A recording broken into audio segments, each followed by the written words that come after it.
इसका समय क्या है, जहां एक तरफ पूरे के पूरे छात्र बेरोजगारी को लेकर के त्राही त्राही मचा रहे होते हैं, जहां पर जीडीपी को लेकर के, अर्थव्यवस्था को लेकर के पूरे जो व्यापारी होते हैं सड़कों पर होते हैं, ऐसे में लोगों का ध्यान भटकाने के लिए पूरा का पूरे तौर पर यहाँ पर एनआरसी और सीएए लाया जाता है। साथियों, इससे पहले हम यहाँ पर नहीं थे, इससे पहले हम इसी चीज को लेकर के कानपुर में थे, फैजाबाद में थे, लखनऊ में थे, उसके बाद दिल्ली गए, शाहीन बाग भी गए, जामिया मिलिया इस्लामिया भी गए, उसके बाद नई दिल्ली में हम लोगों की प्रेस कॉन्फ्रेंस भी हुई। साथ ही साथ आपको ये बताना चाहेंगे, वहां पर सिर्फ यहाँ से इलाहाबाद विश्वविद्यालय के छात्र नहीं थे, लगभग देश के जितने भी संस्थान है, विश्वविद्यालय है, आईआईटीज है, वहां के जो छात्र थे सारे लोग मिल करके वहां पर गए हुए थे। जब हम कानपुर में जाते हैं, क्योंकि सारे लोग नेतागण आपके बीच में आए होंगे, अपनी बातों को रखे होंगे, लेकिन ये वाकया जो है आप सभी के बीच बताना बहुत जरूरी है।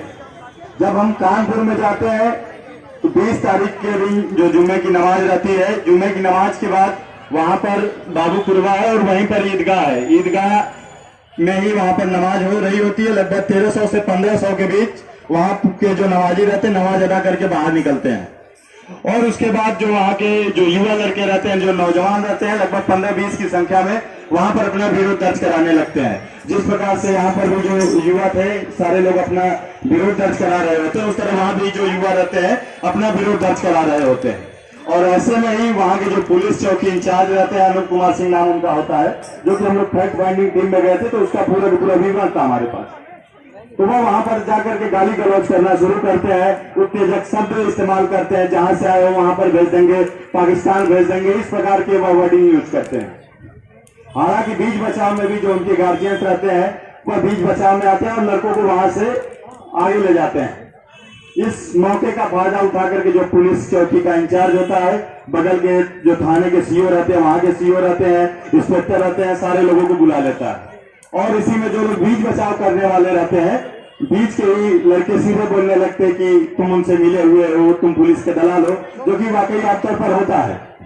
उसके बाद मौके का फायदा उठा करके जो पुलिस चौकी इंचार्ज होते हैं उनके ऊपर लाठियां भाजना शुरू करते हैं, और लाठियां भाजते ही नहीं है, वहां पर सीधा के सीधा स्ट्रेट फायर शुरू करते हैं।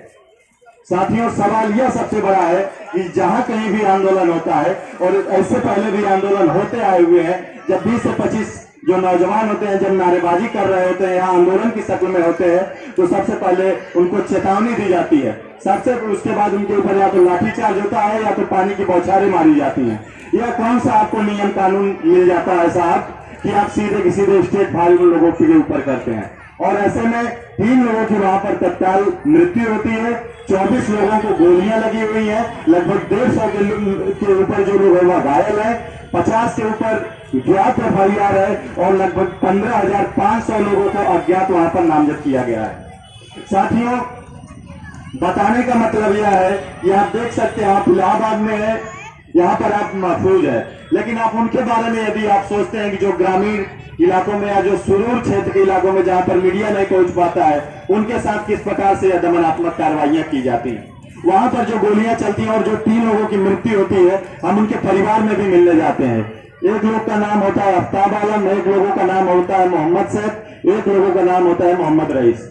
एक की उम्र 20 वर्ष, एक की उम्र 25 वर्ष और एक की उम्र 31 वर्ष। ये जो तीनों परिवार के लोग रहते हैं डेली वेजेस पे काम करते रहते हैं। डेली वेजेस मतलब दिन का काम करते हैं तो शाम में खाते हैं, या कोई कूड़ा उठाने वाला रहता है, या कोई वहीं पर गेस्ट हाउस में काम करने वाला था जो कि बर्तन धोने वाला।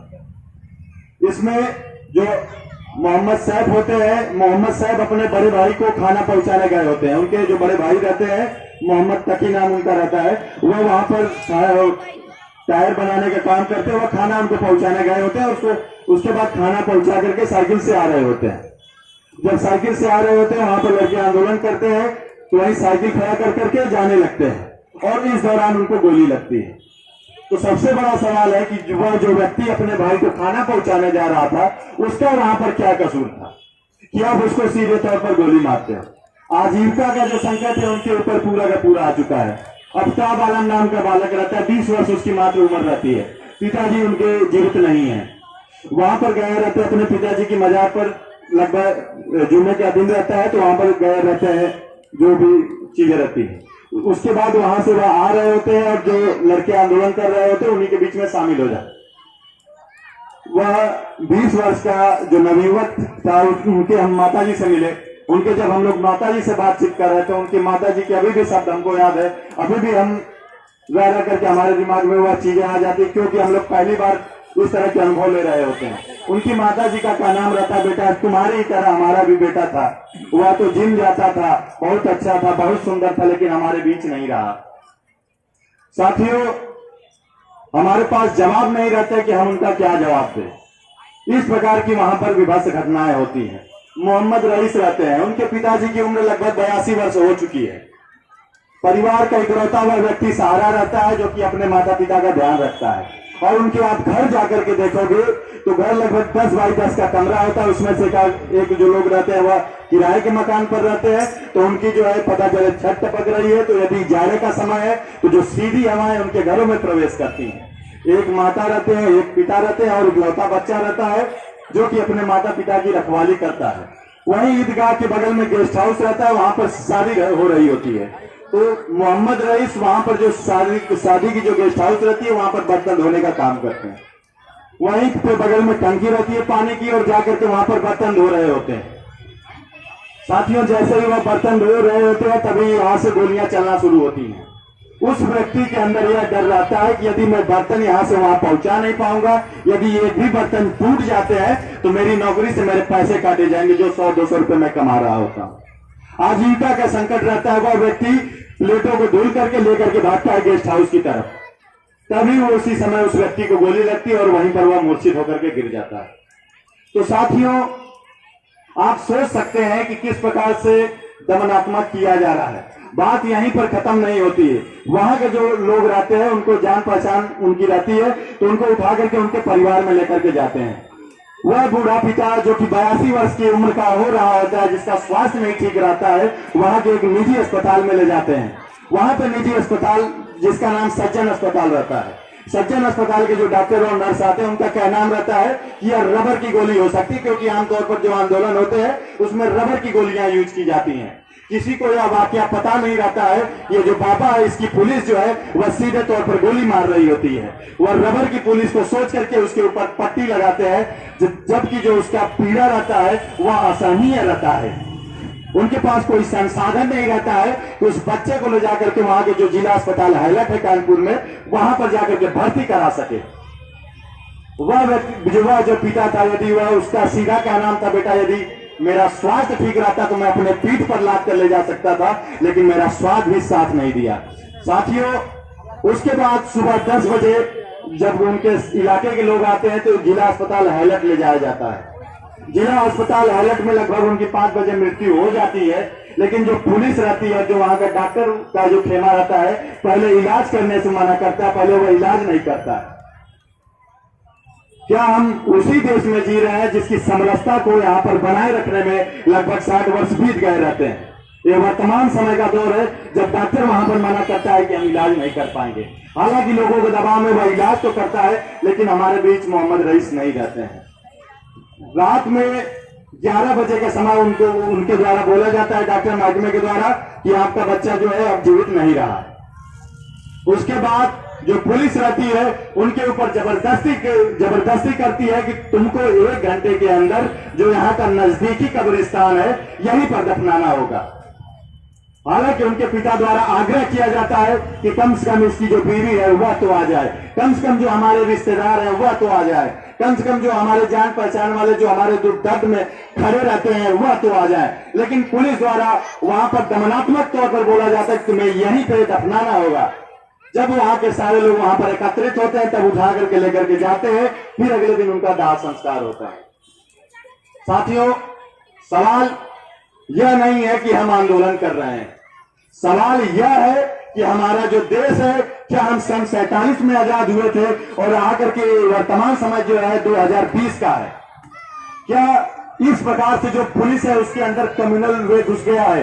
क्या इस प्रकार से जो सरकारी महकमा है, क्या हमें इस प्रकार से न्याय मिल रहा है? हम किसके पास न्याय के लिए जाएं? किसके पास हम रिपोर्ट लिखवाने जाए? जब हम रिपोर्ट लिखवाने के लिए जाए तो वह पुलिस वाला जो महकमा रहता है वह कहता है कि तुम आतंकवादी, हम उसके पास जाए। हम किस न्यायपालिका के पास जाएं जो वर्तमान समय की न्यायपालिका है, जो कि बोलती है कि हम 4 सप्ताह बाद इसको देखेंगे। साथियों, मामला सिर्फ मुसलमानों का नहीं है, मामला इसमें हिंदुओं का भी है। जो जिन लोगों को यह नहीं लगता है कि सिर्फ और सिर्फ जो एनआरसी आ रहा है इसके थ्रू मुसलमान बाहर जाएंगे, हम लोगों के लिए तो उसका छोटा भाई सीएए आ गया है, हम तो बैक डोर से आ जाएंगे। लेकिन सवाल सबसे बड़ा है कि जब आ तो जाएंगे, तो जब आपसे पूछा जाएगा कि क्या आपको पाकिस्तान वाले सताए थे, क्या आपको अफगानिस्तान ने सताया था, क्या आपको बांग्लादेश ने सताया था, तब आपके पास क्या जवाब रहेगा। साथियों, हम फिर से कानपुर जाना चाहेंगे। हम मोहम्मद रईस के पिताजी के साथ बैठे होते हैं, उनसे हम पूछ रहे होते हैं कि आप बताइए क्या चीजें हुई रहती हैं। उनके पिताजी के द्वारा यही कहा जाता है कि बेटा तुम हिंदू होकर के हमारे बीच में आए, तुम हिंदू होकर के हमारे बीच आकर के हमारा दुख दर्द बांटे, हमको बहुत अच्छा लगा। लेकिन वही गुस्से से बोलते हैं कि बेटा तुम हिंदू थे, तुम्हारे पास कोई च्वाइस नहीं थी कि तुम जाकर के पाकिस्तान जाते, हमारे पास च्वाइस थी कि हम पाकिस्तान जा सकते थे, लेकिन हमारे बाप दादा ने गांधी को चुना, हमारे बाप दादा ने अबुल कलाम आजाद को चुना, हमारे जो बाप दादा है उन्होंने जवाहरलाल नेहरू को चुना, हमारे जो लोग थे वह उसने इस देश को चुना। आखिरकार क्या हमें प्रमाण पत्र दिखाना होगा कि जो हमारे खून पसीने हैं, क्योंकि जो यहाँ पर बिल्डिंगें बनी हुई है, क्या हमारे खून पसीने उसमें लगे हैं?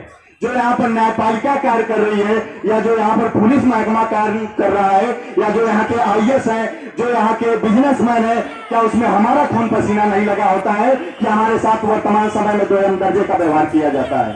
साथियों, मैं कहना चाहूंगा, तुमने देखा है सदियों हमारा, तुमने छीना है सदियों हमारा सुकून, अब न हम पर चलेगा तुम्हारा हुकूम। इस खुली झूठ को, जहन की लूट को मैं नहीं मानता, मैं नहीं मानता, मैं नहीं मानता। साथियों,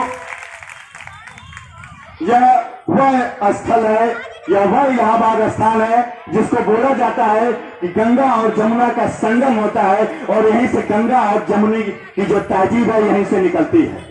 क्या जब हम इस दौर में जी रहे होते हैं तो क्या हम जवाब दे सकते हैं कि क्या यही वह गंगा जमुनी तहजीब है जिसके लिए 60 सालों से हमने यहाँ पर अपने प्राणों को न्यौछावर किया? जब भारत और चीन का युद्ध हो रहा होता है, जब भारत और पाकिस्तान का युद्ध हो रहा होता है, वही हमारे missile man APJ Abdul Kalam साहब होते हैं, और वहीं पर प्राणों का न्यौछावर करने वाले हमारे बीच में वीर अब्दुल हमीद होते हैं। तब इनसे सवाल पूछना होता है कि जब हम लोग जब यहाँ पर आकर के अपने शहादत दे रहे होते हैं साहब, तब आप हमसे आकर के हमारा जो पता होता है नहीं पूछते हैं। लेकिन जब वर्तमान समय में आपके ऊपर सारी विपत्तियां आई हैं, लोग आपसे सवाल पूछ रहे हैं कि वह अच्छे दिन कब आएंगे, कब हमको 2 करोड़ रोजगार मिलेगा, कब जो हमारा जीडीपी है वह ऊपर उठेगा, कब हमको जो बराबरी का हक मिलेगा। तो जब इनके पास कोई सवाल का जवाब नहीं था तो बैकडोर से लेकर के आते हैं। जब ग्लोब के एक हिस्से पर लोग पूरा का पूरा जो ग्लोबल एनर्जी की बात कर रहे होते हैं, ग्लोब के एक हिस्से पर जब जीडीपी की बात हो रही होती है, ग्लोब के एक हिस्से पर जब महिला सशक्तिकरण की बात हो रही होती है, तो यह भी इतिहास में दर्ज होगा। ये जो भारत जो कि 70 साल की आजादी के बाद हिंदू और मुस्लिम कर रहा होता है, यह सबसे बड़ा शर्मनाक है। साथियों, पूरी जिम्मेदारी के साथ इलाहाबाद विश्वविद्यालय छात्र का मैं उपाध्यक्ष हूँ, और पूरी जिम्मेदारी के साथ और साथ ही साथ आपके बीच एक हिंदू भी हूँ और आपका छोटा भाई भी हूँ, छोटा बेटा हूँ, जो भी आप मैं सब हूँ, और पूरी जिम्मेदारी के साथ मैं आपके आंदोलन का समर्थन करता हूँ। और साथ ही साथ यदि कोई भी कार्रवाई होती है, यदि उसके लिए गोली खाना पड़े, चाहे डंडा खाना पड़े, आपका हिंदू भाई आपके पहले आकर के आपकी ढाल बनकर काम करेगा, और ये जो आतताई लोग हैं इनके जो सपने हैं उसको ढकेलने का काम करेगा। साथियों, हम चाहेंगे कि आप लोग भी साथ में नारा लगाएं। जब हम बोलेंगे कि हम देश बचाने निकले हैं, तो आप बोलिएगा वो हमारे साथ चलो। हम देश बचाने निकले हैं, हम देश बचाने निकले हैं, हम संविधान बचाने निकले हैं, हम संविधान बचाने निकले हैं। इंकलाब जिंदाबाद, इंकलाब जिंदाबाद। कैब साहब नहीं चलेगा, कैब साहब नहीं चलेगा, एनआरसी नहीं चलेगा, एनआरसी नहीं चलेगा। योगी मोदी शर्म करो, शर्म नहीं तो डूब मरो। दम है कितना दमन में तेरे, दम है कितना दमन में तेरे, जगह है कितनी जेल में तेरे। जय हिंद, इंकलाब जिंदाबाद। बहुत बहुत शुक्रिया सर।